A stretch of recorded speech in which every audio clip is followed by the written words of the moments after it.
အားလုံးပဲမင်္ဂလာပါမချမ်းမီဒီကဘာမြေကြီးကနောက်ဆုံးသောအချိန်ကာလရောက်တော့မှာဖြစ်ပါတယ်ဆိုတော့ကဘာမြေကြီးကငြိမ်းချမ်းစရာအကြောင်းမရှိတော့ဘူးအမြဲတမ်းဒီလိုပဲစစ်ဖြစ်မယ်ငလင်ဖြစ်မယ်ဒုက္ခတစ်ခုပြီးတစ်ခုကဘာမြေကြီးပျက်စီးဖို့ရန်ပဲရှိတော့တာဖြစ်တယ်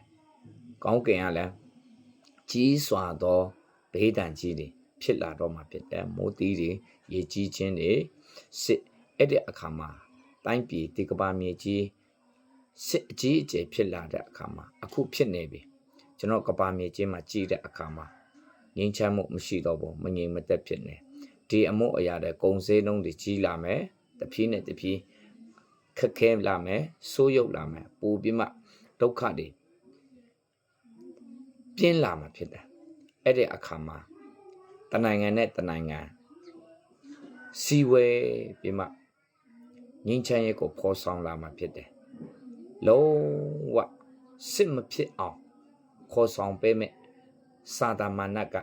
သူ့ရဲ့လက်ကွက်ထဲမှာရောက်ဖို့သူအစီအစဉ်ဆွဲနေတာဖြစ်တယ်နောက်ဆုံးမှာဘာသာတစ်ခုပဲပေါ်လာမယ်တဲ့အဲ့ဒီဘာသာကိုချုပ်ကင်တဲ့သူကစာတမဏတ်ဖြစ်ပါတယ်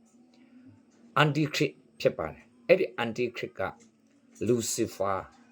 ဖယားတခင်ကိုစမ်းကျင်ပုံကံတိုက်လိုက်တဲ့ပုဂ္ဂိုလ်ကအန်တီခရစ်ကစာတမဏတ်ကငင်းချမ်းရဲ့ကိုဖော်ဆောင်ပြီးဘာသာတစ်ခုပဲတည်ထောင်လိုက်မှာဖြစ်တယ်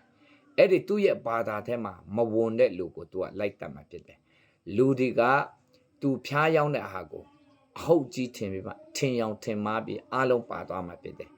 သူ့ရဲ့နောက်ွယ်ကလူကစာတန်ဘာသာတစ်ခုပဲလှုပ်လိုက်မှာဖြစ်တယ်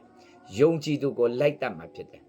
ယုံကြည်သူတွေခရိယန်တွေကိုလိုက်တတ်မှာဖြစ်တယ်ဒါကြောင့်အထူးတတိပြုပါနောက်ဆုံးတော့ကာလအထက်မှာဘာသာတစ်ခုပဲတည်ထောင်မှာဖြစ်တယ်အဲ့ဒီဘာသာကိုနောက်ွယ်ကနေထိမ့်ချုပ်တဲ့ဂိုင်းတွေတဲ့လူကအန်တီခရစ်စာတမဏတ်